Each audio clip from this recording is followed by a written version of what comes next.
लिंग पुराण में 7 गलतियां बताई है व्यक्ति को बर्बाद होने की। पहली गलती है, उसमें से अगर आप स्वीकार कर रहे हैं ये गलती, तो समझ लो कि गलती आपने करी है। गंगा जल तो बुलवाया टैंकर भरकर, 21,000 बेलपत्र भी समर्पित कर रहे हो। आप मंदिर के अंदर बैठ गए, दर्शन करने वाला आता रहा, किसी को अंदर प्रवेश नहीं दिया। आप गंगा जल चढ़ाते रहे, आप बेलपत्र चढ़ाते रहे, आप स्वयं पूजन करते रहे, और दूसरा व्यक्ति ना जाने किस भाव से, किस रूप में आकर भगवान की सेवा करना चाहता था। पंडित जी ने आपके चक्कर में उसको जल नहीं चढ़ाने दिया, पंडित जी ने आपके चक्कर में उसको बेलपत्र नहीं चढ़ाने दिया। पहली गलती यह हो गई कि भगवान के भक्त को भगवान से दूर कर दिया गया। अब उठा लो श्रीमद् भागवत कथा। 2 देवताओं ने गलती करी थी। एक ब्रह्मा जी ने गलती करी थी कि गाय बछड़ों का हरण कर लिया था। 1 वर्ष होने में 1 दिन था, तब ब्रह्मा जी ने गाय बछड़े वापस दिए थे। दूसरी गलती इंद्र ने करी थी, जल वृष्टि करी, तब भगवान कृष्ण को गोवर्धन पर्वत उठाना पड़ा। दोनों देवताओं ने गलती करी, पर भगवान कृष्ण ने इंद्र को क्षमा कर दिया, पर ब्रह्मा को क्षमा नहीं करा। क्यों नहीं करा? क्योंकि इंद्र को क्षमा इसलिए करा क्योंकि इंद्र ने जब जल वृष्टि करी तो सारे ब्रजवासियों को भगवान के चरणों में लाकर छोड़ दिया। सारे ब्रजवासी गोवर्धन पर्वत के नीचे आकर बैठ गए, भगवान के चरणों में आ गए। और ब्रह्मा ने जो गलती करी वो ऐसी गलती करी कि भगवान से गाय और बछड़ों को दूर कर दिया। जो भगवान से भगत को दूर कर दे उसको शंकर कभी क्षमा नहीं कर सकता। इसलिए बर्बादी का पहला कारण आप भक्त और भगवान में दूरी बना दी। आप भक्त और भगवान की दूरी बना दी। मेरा एक निवेदन हाथ जोड़कर है, हवेली जी हो, ठाकुर जी का मंदिर हो, रामकृष्ण मंदिर हो, शंकर मंदिर हो, किसी भी देवता का मंदिर हो, उसमें भक्त और भगवान में दूरी मत बनवाओ। बन सके तो भक्तों को ले जाकर भगवान के चरणों में छोड़ो। जाओ अंदर दर्शन करो, जाओ पूजन करो, जाओ पाठ करो, जाओ अर्चना करो। आप अगर गंगा जल भी चढ़ा रहे हो, आप अगर बेलपत्र भी चढ़ा रहे हो, 21,000 चढ़ा रहे हो, रोज 1 लोटा गंगा जल पूरे सावन के महीने में तुम टैंकर भरवा के बुलवा के समर्पित कर रहे हो, और निवेदन है एक कोने में बैठकर चढ़ाते रहो, बाकी के भक्तों के लिए कह दो तुम्हारे लिए मंदिर पूरा खुला है, आप खुद चढ़ाओ, आनंद करो, तो शायद तुम बर्बाद नहीं होते। भक्त से भगवान की दूरी होती है तो भगवान सहन नहीं कर पाता। भगवान की जब पूजन कर रहे हो, 21,000 बेलपत्र चढ़ा रहे हो, गंगा का जल चढ़ा रहे हो, चंदन चढ़ा रहे हो, अबीर चढ़ा रहे हो, गुलाल चढ़ा रहे हो, तो तुम्हारे भीतर ये अहंकार, जब तुम पूजन करके उठो तो उठते समय तुम्हारे भीतर अभिमान नहीं होना चाहिए कि मैंने जो अनुष्ठान करा उसके बराबर कोई नहीं कर सकता। वो अभी लंका अधिपति रावण की सोने की लंका हनुमान नहीं जला सकते थे। संहिता उठाइए और रावण संहिता को उठाकर पढ़िए। हनुमान जी सोने की लंका नहीं जला सकते थे। फिर क्यों जल गई?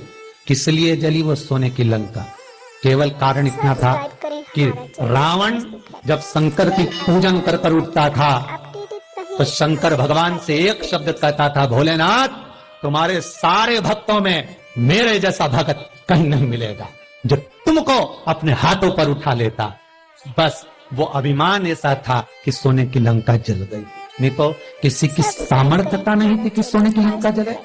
आपका धन, आपका वैभव, आपकी सत्ता आपके पास रहेगी, आप पर कर्जा कभी नहीं हो सकता, आप पर कर्जा ठहर नहीं सकता। पर कर्जा क्यों बढ़ा, लंका क्यों जली, क्यों बर्बाद हुए, उसका कारण होगा आपकी अभिमतता। ये दूसरा कारण है व्यक्ति को बर्बाद होने का, अभिमतता।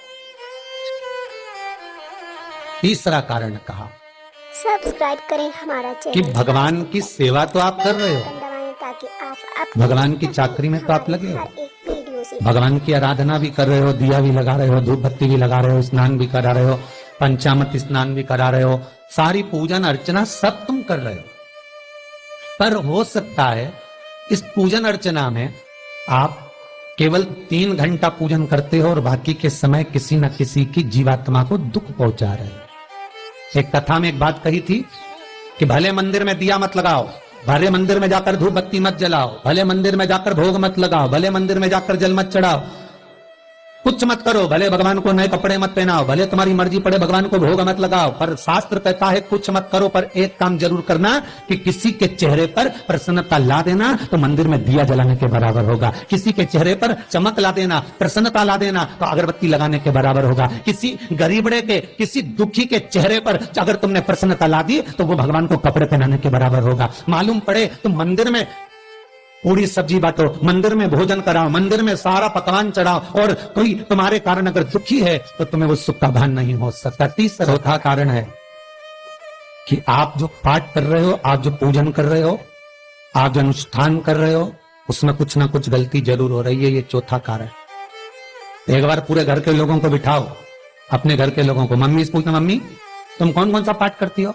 एक बार मम्मी से पूछना, फिर एक बार पापा से पूछना, पापा आप कौन कौन सा पाठ करते हैं सुबह? फिर बहू से पूछना, भाभी आप कौन कौन सा पाठ करती हो? फिर छोटी दुल्हन से पूछना, छोटी दुल्हन तुम कौन कौन सा पाठ करती हो? भैया आप कौन कौन सा पाठ करते हो? आप कौन कौन सा पाठ करते हो? पूछना। जब घर के अंदर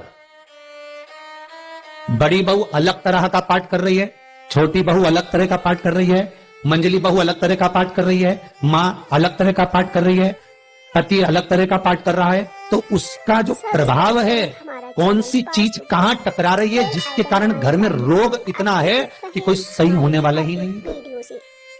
और वो कारण आपको दुख की ओर लेकर जा रहा है, बीमारी की ओर लेकर जा रहा है।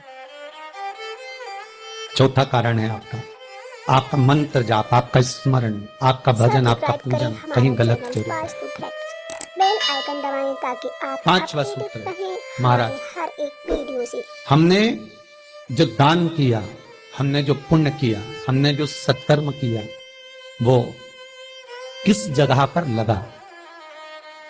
पांचवा सूत्र है।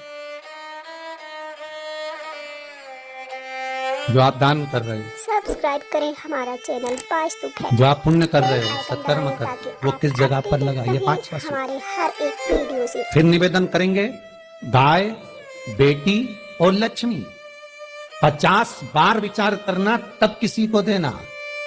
बेटी किसी ऐसे को मत ब्याह देना जो जुआ खेलता हो, मदिरापान करता हो, मांसाहार करता हो, वेश्यावृत्ति करता हो। वो बेटी का सम्मान नहीं करेगा, बेटी रोएगी तो कन्यादान करने वाले को रोना पड़ेगा। अपडेट रहें हमारे हर एक वीडियो से। दूसरे नंबर पर गौ माता, गाय ऐसे ब्राह्मण को दान मत देना कि ब्राह्मण के घर में खुद रहने की जगह नहीं, और गाय को ले जाकर तुमने दे दिया, और उस ब्राह्मण ने जब तक दूध दिया बांध कर रखा, एक तगाड़ी बाल्टी साड़ी के चक्कर में ले लिया, सोने के सींग के चक्कर में ले लिया, और बाद में वही गाय कसाई के हाथ में बिक गई और कसाई ने काटा तो बद्दुआ तुमको लगी। बेटी, गाय और लक्ष्मी, पैसा भी किसी ऐसे भिखारी के कटोरे में मत दान देना कि जिसने ले जाकर मदिरापान में लगा दिया, जुए में लगा दिया, वैश्यावृत्ति में लगा दिया। अगर जिस भिखारी के कटोरे में पैसा दिया उसने शाम को ले जाकर मदिरापान में, जुए में लगा दिया, तो लक्ष्मी रोती है कि तूने मुझे गलत जगह पर दिया है, इसलिए अब तुझे रोना पड़ेगा। तब व्यक्ति को रोना पड़ेगा। पांचवा कारण अपनी पुस्तिका में लिख कर रखना, तुम्हारे दुख का पांचवा कारण क्या है? क्यों तुम करोड़पति से रोड़पति बन गए? तुम्हारे यहाँ पर 4-4, 5-5 गाड़ी थी, खूब बेबहू था, खूब धन था, फैक्ट्रियां चल रही थी, सत्ताएं चल रही थी। भगवान शिव की कथा का छठा कारण बता, हमारे दुख का कारण छठा। सब्सक्राइब करें आदर, सम्मान में बेल आइकन दबाएं ताकि आप अपडेटेड रहें। घर के जो बड़े हैं, घर के जो बुजुर्ग हैं, घर के जो आदरणीय हैं, उनका सम्मान नहीं करता। सुंदर कहा, जिस घर में माँ बाप की इज्जत नहीं होती, उस घर में देखना कभी बरकत नहीं होती। कभी कभी नगर में, गांव में सभी का व्यापार एक साथ समाप्त हो जाता है। कभी कभी गांव में, नगर में सबका व्यापार एक साथ समाप्त हो जाता है, सबका व्यापार एक साथ ही खल्लास हो जाता है, समाप्त, सभी कर्जे में हो जाते हैं। तो समझ लेना कि उस गांव के खेड़े का देव महादेव, उस गांव का खेड़ापति भगवान शंकर, उस गांव का शिव जरूर रुष्ट हुआ, जरूर रुष्ट। उसको मनाने का प्रयास करो, जिससे अपनी नगर, अपना गांव फिर उन्नति की सीढ़ी पर चढ़ जाए। जो अच्छा काम करवा रही है, अच्छी कोड़ी आई होगी, सत्कर्म करवा रही है, अच्छी कोड़ी आई होगी, और मालूम पड़े एक कोड़ी ऐसी आ गई जो डॉक्टरों में भरवा रही है, सारा की सारा धन मेडिकलों में लगवा रही है, पुलिस में लगवा रही है, कहीं गलत जगह पर लगवा रही है, कहीं एक्सीडेंट में लगवा रही है। जो कोड़ी गलत जगह पर धन को लेकर जा रही है, समझ लेना कि वो कोड़ी बेकार आ गई, जो सारा का सारा बर्बाद करने में लगी हुई है। उस कोड़ी को पहचानो कि वो कोड़ी कौन सी है। सातवां कारण शिव महापुराण का, लिंग पुराण का लिख कर रखना कि एक कोड़ी ढूंढना कि वो कोड़ी कौन सी घर में आ गई जो हमें बर्बाद कर कर चली गई। वो कोड़ी को ढूंढनी। सावन से लेकर अभी तक की कथा की सबसे सुंदर, रसतत्ववान आज की कथा के 7 कारण शायद आपकी जिंदगी को बना दे साहब। आप अपडेटेड आज बाबा ने अगर बुलवाया है इस व्यासपीठ से तो आपके लिए बुलवाया होगा।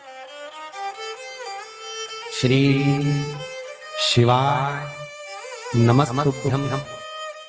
श्री शिवाय नमस्तुभ्यं। श्री शिवाय नमस्तुभ्यं।